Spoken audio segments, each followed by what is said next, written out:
Hello students, welcome to Equilibrium Science Hub. So आपण बघत होतो chemical reactions and equations. Chemical reactions and equations मध्ये आपण बघितलं बॅलन्सिंग ऑफ केमिकल रिएक्शन, त्यानंतर आपण बघितलं types of chemical reactions and आता आपण बघणार आहे करोजन. सो करोजन काय असेल तर बघू शकता तुम्ही इथे एक डेफिनेशन घेऊन आहे, the process of decay or oxidation of metal due to various components of atmosphere. आता ऍटमॉस्फिअर मध्ये प्रेझेंट असलेल्या कंपोनेंट्स मुळे, दॅट इज एअर असेल, वॉटर असेल, त्यामुळे oxidation of metals means oxidation of metals होणे मीन्स मेटल सोबत ऑक्सिजनचं ऍडिशन होणे, और the process of decay. Decay means तो मेटल जो आहे तो हळूहळू खतम होत जाईल, कमी कमी होत जाईल, त्या प्रोसेसला म्हणतो आपण डिके होणे. डिके मीन्स खतम होत जाणे. सो या प्रोसेसला म्हणू शकता और ऑक्सिडेशन ऑफ मेटल्सला म्हणू शकता तुम्ही करोजन. आणि हे पॉसिबल कशामुळे होईल तर various components of atmosphere. Atmosphere मध्ये जे डिफरंट कंपोनेंट्स प्रेझेंट आहे, दॅट इज एअर असेल, वॉटर असेल, त्यामुळे होतं करोजन ऑफ मेटल्स. तर या प्रोसेसला म्हणून आपण करोजन.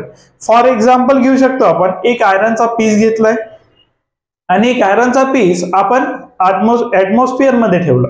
ऍटमॉस्फिअर मध्ये ठेवल्यानंतर आपल्याला लक्षात येईल काही दिवस तो ऍटमॉस्फिअर मध्ये जर पडून असेल तर काही दिवसानंतर लक्षात येईल की त्यावर एक रेडिश कलरची लेयर असेल आणि ती जी रेडिश कलरची लेयर आहे त्यालाच म्हणून आपण करोजन ऑफ आयरन. तिथे झालंय करोजन ऑफ आयरन, आयरनचं झालंय तिथे करोजन. आणि ते जे लेयर आहे त्याला म्हणून आपण रस्टिंग ऑफ आयरन सुद्धा आपण त्याला म्हणतो.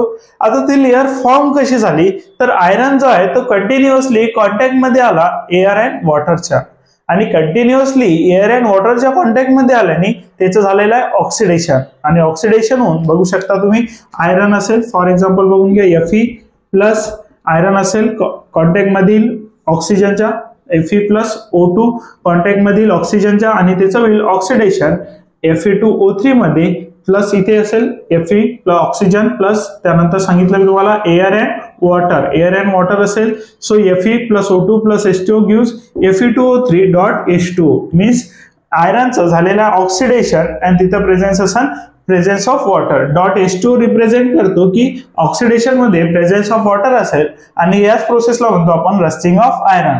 आणि रस्टिंग ऑफ आयरन कशामुळे झालं तर ऑक्सिजन अँड वॉटरमुळे झालेलं आहे रस्टिंग ऑफ आयरन. सो या प्रोसेसला म्हणतो आपण रस्टिंग ऑफ आयरन, ज्यामध्ये आयरनचं होतं ऑक्सिडेशन. आता तो जो आयरन होता खूप दिवसपर्यंत जर सराउंडिंग ऍटमॉस्फिअर मध्ये पडून राहिला त्याचं झालं रस्टिंग. त्यानंतर तुम्ही एक्झाम्पल बघू शकता स्टॅच्यू ऑफ लिबर्टीचं, और आपल्या घरी कॉपरचे युटेन्सिल्स असतात.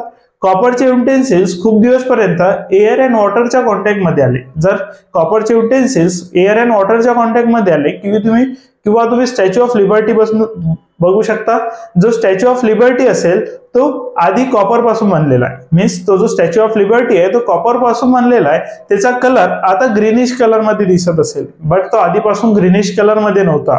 त्या स्टॅच्यू ऑफ लिबर्टी जो कॉपर पासून बनलाय त्याचं झालेलं आहे करोजन. आणि करोजन झाल्याने कॉपरचं जर करोजन होत असेल तर तो कन्वर्ट होतो ग्रीनिश कलर मध्ये. मीन्स कॉपरचं करोजन झालं तर त्याचं कन्वर्जन झालं ग्रीनिश कलर मध्ये, आणि तो जो स्टॅच्यू ऑफ लिबर्टी आहे तो करोजन मुळे आता दिसतो आपल्याला ग्रीनिश कलरचा. तर जर आयरनचं रस्टिंग झालं और करोजन झालं तर तो रेडिश कलर मध्ये कन्वर्ट होतो, और कॉपरचं करोजन झालं तर तो ग्रीनिश कलर मध्ये कन्वर्ट होतो. तसंच जर तुम्ही सिल्वर बघितलं तर सिल्वरचं करोजन झाल्यानंतर तो कन्वर्ट होतो ब्लॅकिश कलर मध्ये. सिल्वरचे जर ऑर्नामेंट्स असतील आणि त्याचं करोजन झालं तर ते कन्वर्ट होतं ब्लॅकिश कलर मध्ये. सो प्रत्येक मेटल जो आहे तो करोड झाल्यानंतर एक डिफरंट कलर मध्ये कन्वर्ट होतो. आणि जर तुम्ही म्हटलं गोल्ड तर गोल्डचं करोजन पॉसिबल नाही आहे, because gold is a Nobel metal. Gold एक नोबल मेटल असेल आणि त्याचं करोजन पॉसिबल नाही आहे. सो त्यामुळे गोल्ड आपल्याला करोड होताना दिसणार नाही. बट गोल्ड खूप सॉफ्ट मेटल असल्याने त्याला जर शेप द्यायचा असेल तर त्यामध्ये आपल्याला मिक्सिंग करावं लागते अदर मेटल्सचं, जसं सिल्वर और कॉपर ते स्वतः मिक्स केला जातो फॉर गिव्हिंग द शेप. त्याला जर शेप द्यायचा असेल तर त्यामध्ये आणखी मेटल्स मिक्स करावं लागते. But gold is a Nobel metal आणि त्याचं करोजन पॉसिबल नाही आहे, त्याचं करोजन होणार नाही, आणि त्यामुळे त्याला यूज करतो आपण ऑर्नामेंट्स मध्ये. सो हे असेल करोजन. आणि नेक्स्ट त्याच्यात बघू आपण आयरनचा करोजनचे प्रोसेस. सो नेक्स्ट प्रोसेस आपण बघणार आहे ऑक्सिडेशन ऑफ आयरन और rusting of iron. Rusting of iron होताना आपल्याला लक्षात येईल की कुठल्या प्रोसेस होत असतील आपल्याला या रिएक्शन्स वरून. सो बघू शकता तुम्ही इथे दोन सरफेस तयार झालेले आहेत, एनोड अँड कॅथोड, आणि हा एक आयरन सरफेस असेल. आयरन सरफेस वरती प्रेझेन्स ऑफ वॉटर ड्रॉप आहे. एक आयरन असेल, आयरनवर वॉटर ड्रॉपचा प्रेझेन्स आहे, त्यासोबतच लक्षात येईल आपल्याला की हा प्रेझेन्स आहे in presence of oxygen. So in presence of oxygen and water droplet present असेल तर जो आयरन आहे त्याच्यावर कलेक्ट होईल रस्ट, आणि रस्टचा जो फॉर्म्युला असेल तो असेल Fe2O3.H2. हे तुम्हाला एमसीक्यू मध्ये सुद्धा विचारू शकता, what is the formula for iron rust. आता आयरन रस्ट होताना किंवा रस्टिंग ऑफ आयरन होताना और ऑक्सिडेशन ऑफ आयरन होताना सिंपल रिएक्शन नव्हता, यामध्ये लक्षात येईल आपल्याला होताना दिसेल इलेक्ट्रोकेमिकल रिएक्शन. हे सुद्धा एमसीक्यू मध्ये विचारू शकतात, कुठली रिएक्शन पॉसिबल आहे in case of rusting of iron. तर रस्टिंग ऑफ आयरन होताना सिंपल रिएक्शन नव्हता, एक इलेक्ट्रोकेमिकल रिएक्शन होईल. आता इलेक्ट्रोकेमिकल रिएक्शन काय असेल तर ज्या रिएक्शन मध्ये एनोड्स अँड कॅथोड्स पार्टिसिपेट करतात त्या रिएक्शनला म्हणू शकतो आपण इलेक्ट्रोकेमिकल रिएक्शन. आता यामध्ये लक्षात येईल आपल्याला सरफेस वरती 2 एनोड्स अँड कॅथोड्स फॉर्म झाले. बघा लक्षात येईल आपल्याला सरफेस वरती 2 नोड फॉर्म झाले, that is anode and cathode. Anode वरती लक्षात येईल आपल्याला एनोडवर होईल ऑक्सिडेशन. एनोडवर होईल ऑक्सिडेशन. ऑक्सिडेशनची जी प्रोसेस असते ती होईल एनोडवर, आणि लक्षात घ्या ऑक्सिडेशन मध्ये Fe जो आहे तो ऑक्सिडाइज झालेला आहे Fe2 पॉझिटिव्ह मध्ये. आता आपण बघितलाय Fe जो असेल तो Fe जो आहे तो ऑक्सिडाइज झाला Fe2 पॉझिटिव्ह मध्ये. आता आपण बघितलं ऑक्सिडेशनची प्रोसेस ज्यामध्ये आपल्याला लक्षात येईल की ऍडिशन ऑफ ऑक्सिजनला आपण ऑक्सिडेशन म्हणतो किंवा लॉस ऑफ हायड्रोजनला आपण ऑक्सिजन म्हणतो. इथे लक्षात येईल आपल्या की जेव्हा लॉस ऑफ इलेक्ट्रॉन होईल त्या प्रोसेसला सुद्धा म्हणू शकतो आपण ऑक्सिडेशन प्रोसेस. ज्या प्रोसेसमध्ये लॉस ऑफ ऑक्सिजन असेल त्या प्रोसेसला म्हणू आपण ऑक्सिडेशन प्रोसेस. बघा ऑक्सिडेशन प्रोसेस बघताना आपण बघितलं की ऍडिशन ऑफ ऑक्सिजन और लॉस ऑफ हायड्रोजन, त्यानंतर थर्ड असेल that is loss of electron होत असेल तर त्या प्रोसेसला सुद्धा म्हणू शकतो आपण ऑक्सिडेशन. आता लक्षात घ्या इथे झालं ऑक्सिडेशन, दॅट इज Fe आपले इलेक्ट्रॉन्स लॉस केले आणि इथे होईल ऑक्सिडेशन. त्यानंतर कॅथोड रिजनला बघू शकता तुम्ही ऍट कॅथोड. बघा इथे जर ऑक्सिडेशन झालंय तर कॅथोडला होत असते रिडक्शन, आणि बघू शकता कॅथोडला रिडक्शन होईल that is addition of electrons.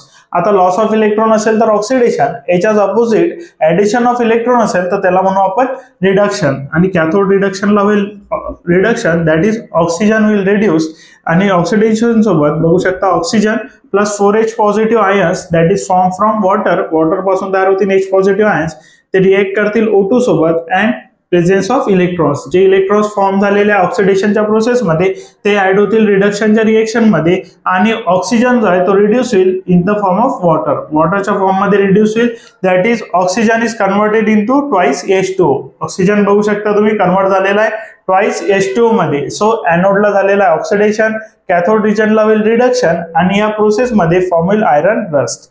तो नेक्स्ट प्रोसेस तुम्ही बघू शकता ऑक्सिजनचा कन्व्हर्शन झालेला आहे वॉटरमध्ये, त्यानंतर Fe ऑक्सिडाइज झालेला आहे Fe2 पॉझिटिव्ह मध्ये. फर्दर बघा जेव्हा आयरन रस्ट फॉर्म होईल, आयरन रस्टच्या वेळेस ड्युरिंग आयरन रस्ट बघू शकता आयरन रस्टच्या वेळेस Fe2 पॉझिटिव्ह कन्वर्ट होऊन जाईल Fe3 पॉझिटिव्ह मध्ये. मीन्स फर्दर ऑक्सिडेशन होईल Fe2 पॉझिटिव्हचं Fe3 पॉझिटिव्ह मध्ये, आणि त्यासोबतच तो रिएक्ट करेल वॉटर सोबत रिएक्ट करून Fe3 पॉझिटिव्ह फॉर्म करेल Fe2O3 दॅट इज ऑक्सिडेशन होईल Fe2O3.H2O. इथे होईल Fe2O3.H2O प्लस तयार होतील H positive ions that is 6H positive ions तयार होतील इथे, आणि हे रिएक्शन्स तुम्हाला आता लक्षात ठेवावं लागतील for the iron rust. Fe3 positive plus water मिळून बनवून Fe2O3.H2O प्लस 6H पॉझिटिव्ह, आणि हा फॉर्म्युला असेल आयरन रस्टचा. बघू शकता हा फॉर्म्युला असेल आयरन रस्टचा. तर Fe2O3.H2 फॉर्म झालेला आहे from Fe3 positive plus 4H2O, आणि Fe3 पॉझिटिव्ह प्लस 4H2O पासून तयार झाला Fe2O3 प्लस .H2O, आणि हा असेल आयरन रस्टचा फॉर्म्युला. ड्युरिंग आयरन रस्ट बघू शकता एनोडवर होईल ऑक्सिडेशन, कॅथोडवर होईल रिडक्शन, आणि इथे Fe2 पॉझिटिव्ह पुन्हा कन्वर्ट होईल Fe3 पॉझिटिव्ह मध्ये, रिएक्ट करेल वॉटर सोबत आणि प्रोड्यूस करेल Fe2O3.H2O plus 6H positive ions, आणि ह्या प्रोसेसेस होतात during the formation of iron rust. बघू शकता Fe2O3.H2O प्रेझेन्स असताना रिएक्शन्स होतात. बघू शकता तुम्ही एनोड, कॅथोड, त्यानंतर आयरन रस्ट साठी रिएक्शन बघू शकता. त्यानंतर आयरन रस्ट झाल्यानंतर आपल्याला जर आयरनचं करोजन प्रिव्हेन्शन करायचं असेल और आयरनला करोजनपासून वाचवायचं असेल तर त्याला आपण करू शकतो पेंटिंग, मीन्स पेंट करून सिम्पली पेंट जर केलं तर तो वॉटर अँड एअरच्या कॉन्टॅक्टमध्ये डायरेक्ट कॉन्टॅक्टमध्ये येणार नाही. सो रस्टिंग ऑफ प्रोसेस जे आहे ते आणखी स्लो होईल बाय पेंटिंग. पूर्णपणे थांबू तर नाही शकत, पण त्याला थोडं प्रिव्हेंट करायसाठी आपण त्यावर करू शकतो कलरिंग और पेंटिंग. त्यानंतर गॅल्वनायझिंगची प्रोसेस असेल, त्यानंतर इलेक्ट्रोप्लेटिंगची प्रोसेस असेल. ह्या प्रोसेसेस आता आपण बघू मेटलर्जी मध्ये.